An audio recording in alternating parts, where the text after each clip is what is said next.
कमरे में ससुराल। नैना आराम से अपने कमरे में सो रही होती है कि उसके फोन की घंटी बजती है। ये अननोन नंबर से कॉल कौन कर रहा है मुझे, वो भी इतनी सुबह सुबह? कंपनी का कॉल होगा।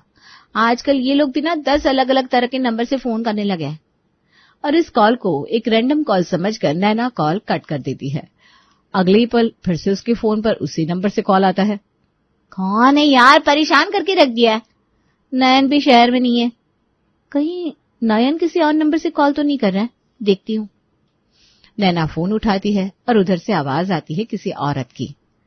हे भगवान, कोई औरत मुझे कॉल क्यों कर रही है? कहीं नयन का बाहर शहर में किसी से कोई चक्कर तो नहीं है?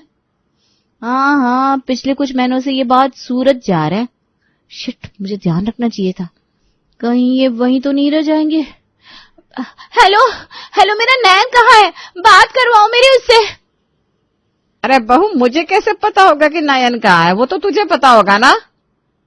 बहू? हे भगवान, ये तो काफी सॉर्टेड औरत लगती है।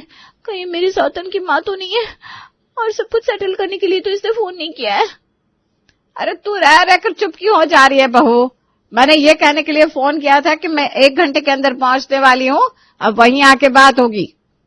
इसके पहले कि नैना कुछ बोल पाती फोन कट हो जाता है। नैना सीधा नयन को फोन लगाती है, पर नयन फोन उठाता नहीं। ऐसे में एक बीवी पर क्या बीतेगी इसका अंदाजा तो आप लगा ही सकते हैं।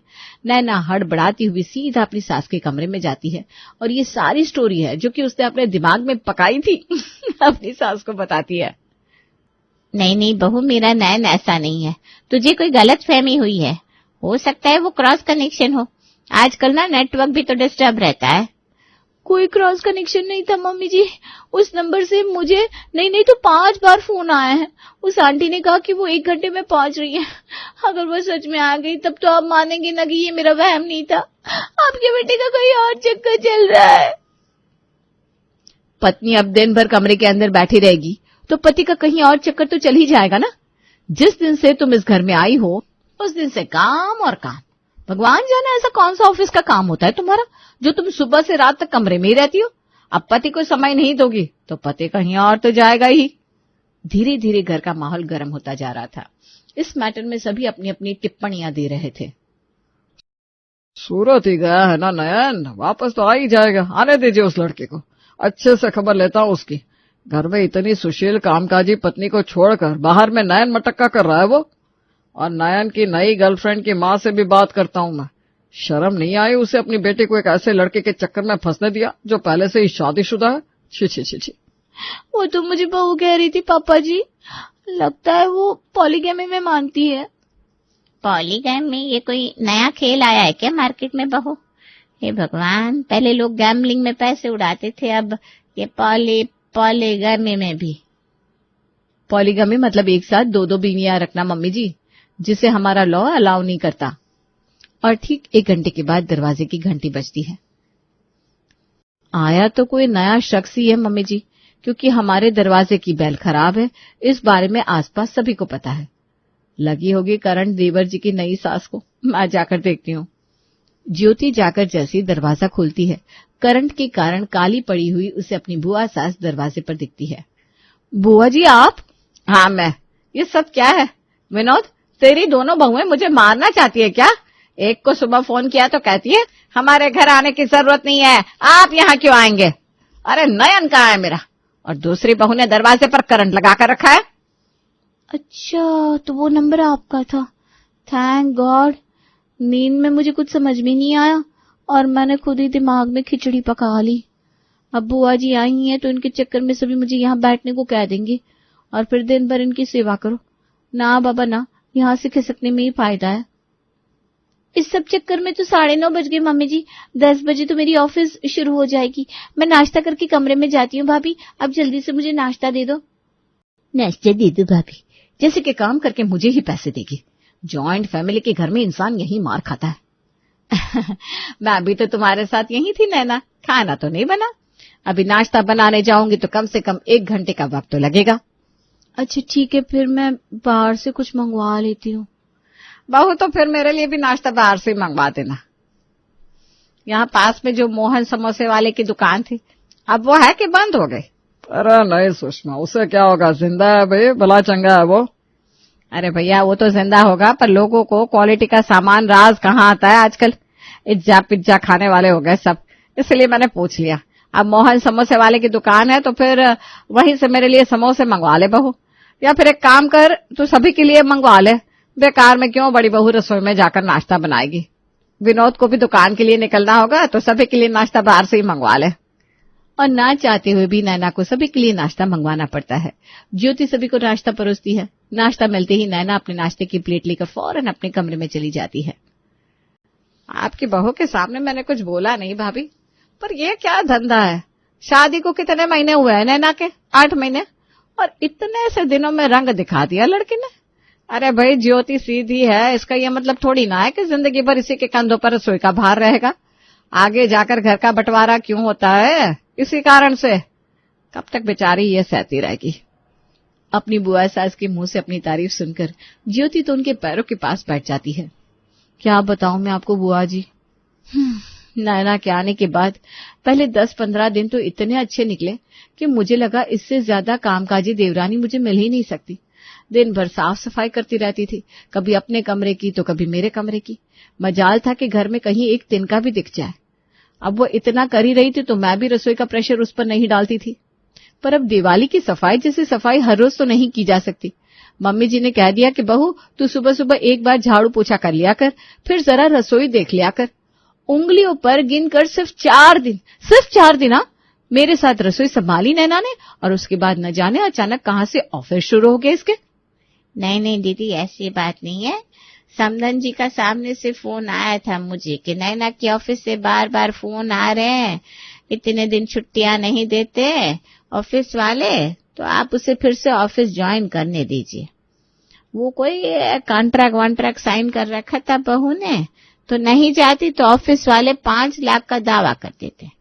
फिर मुझे लगा कि अभी शादी के चक्कर में नयन ने 20 लाख का लोन लिया है, फिर इस चक्कर में बहू के 5 लाख चुकाने का प्रेशर भी नयन पर आ जाता।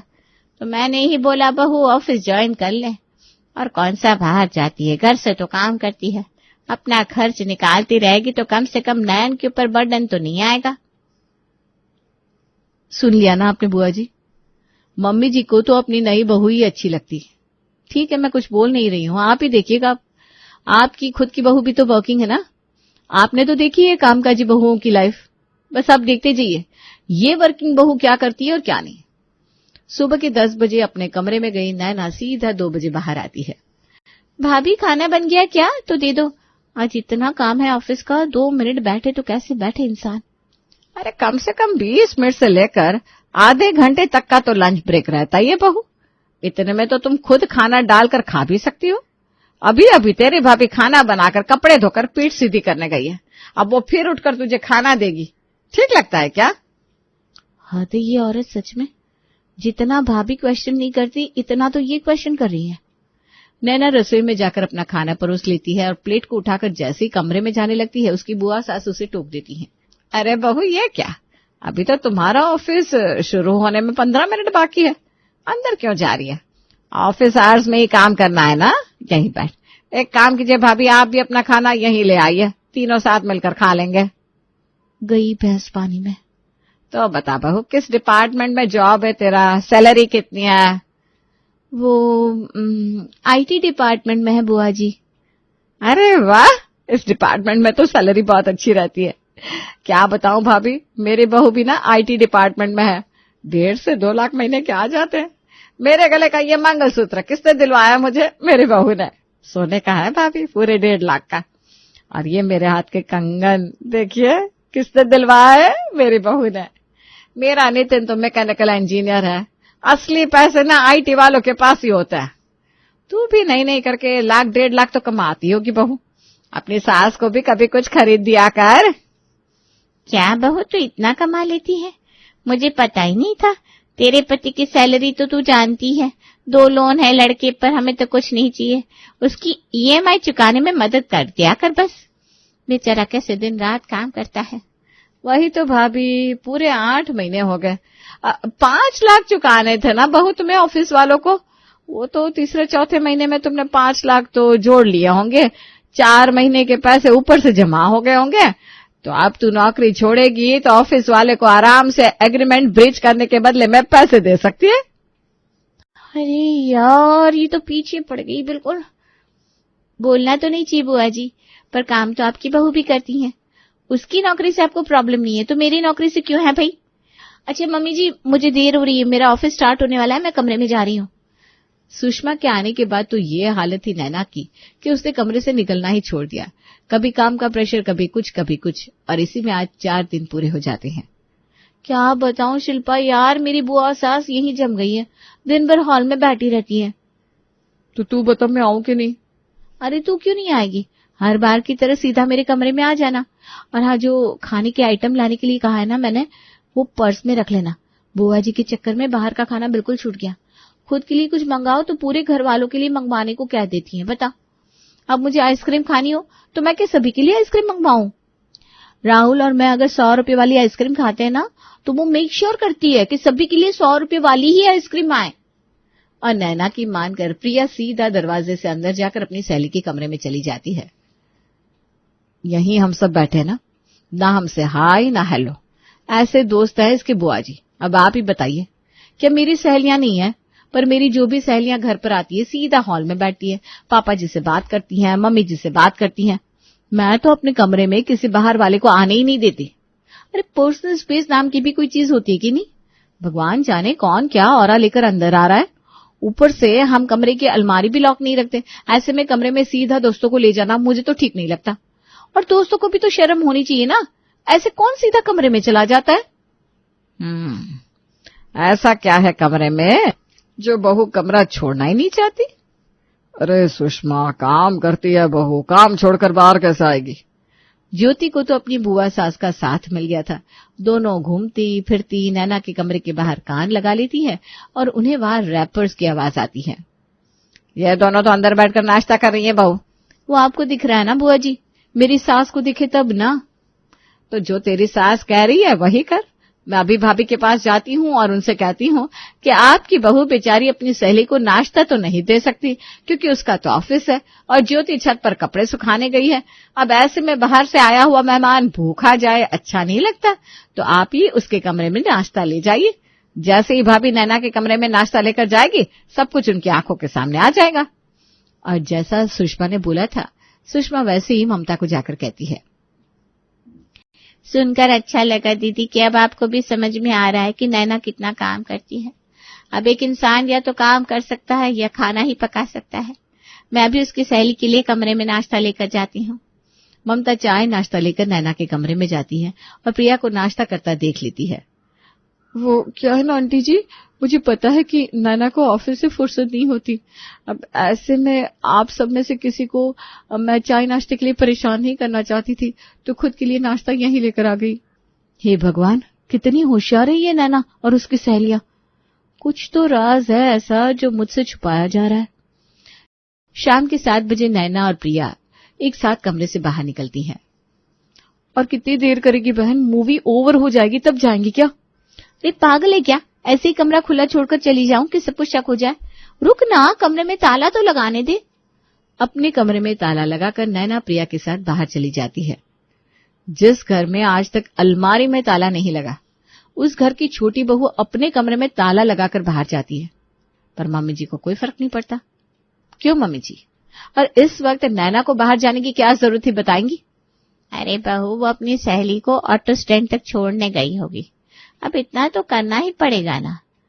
देख, ठीक 7 बजे जब ऑफिस ओवर हुआ तभी कमरे से बाहर आई ना मेरी नैना। दिन भर कमरे के अंदर रहना, सहेलियों को भी कमरे में ही बुलाना और बाहर जाने के पहले कमरे में ताला लगा देना, ये सब इशारा कर रहे थे किसी और बात पर वो बात थी क्या, ये कोई समझ नहीं पा रहा था। और इसका राज एक ही तरह से जाना जा सकता था, नैना के कमरे में जाकर, वो भी ऑफिस आवर्स के दौरान। आज दोपहर के 2 बजे अपने कमरे में ताला लगाकर नैना कहीं गई हुई थी।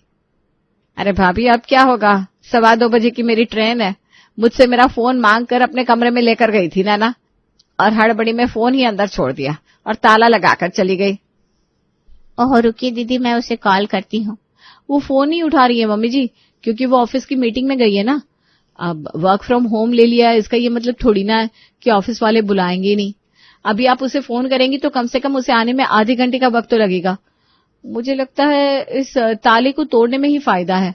तोड़ देते हैं ना ताला। यहाँ कमरे का ताला टूटता है और वहां नैना के आराम करने का सपना। ये देखिए मम्मी जी, ऑफिस का लैपटॉप। ये आपको ऑफिस का लैपटॉप लगता है? अरे इस पर हम ऑफिस का ही काम कर सकते हैं, पर इसमें तो 100 से ऊपर पिक्चर भरे हुए हैं। हर रोज पिक्चर देखती है आपकी बहू। और ये देखिए कैसे लिस्ट बनाकर रखी है आपकी बहू ने, किस दिन कौन सी पिक्चर देखनी है।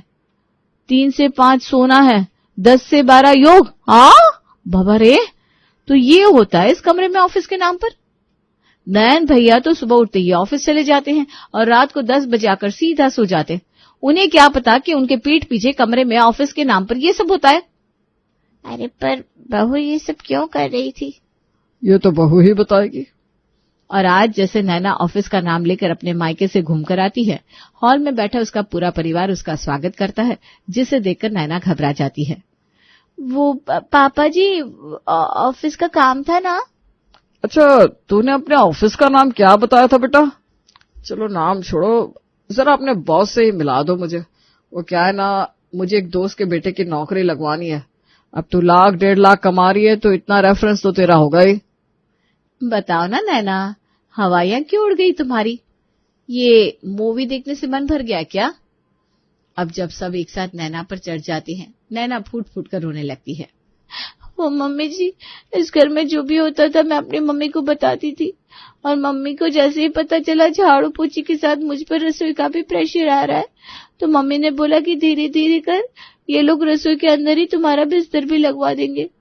औरतों का जीवन ही होता है, एक बार रसोई के अंदर गई फिर निकलना असंभव होता है।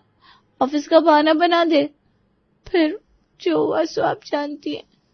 कोई मुझे जरा भी काम ना भूले, इसलिए मैं 24 घंटे कमरे में रहने लगी, और जब भी बाहर जाती तो कमरे में ताला लगाकर, ताकि किसी को इस राज के बारे में पता ना चले। तेरी हरकत देखकर ही मैं समझ गई थी बहू, क्योंकि कामकाजी लड़कियां ऐसी नहीं होती। वो तो तेरी सास सीधी है, और हम ऐसा नहीं जो बहुओं पर एक्स्ट्रा प्रेशर डाले। यही हरकत तू किसी और के घर में करती ना तो पता नहीं क्या होता। ससुराल और मायके में बैलेंस बनाना सीख। न्यू ससुराल की हर बातें मायके में नहीं बताई जाती। इस दिन के बाद से नैना की भी ड्यूटी रसोई में लग जाती है।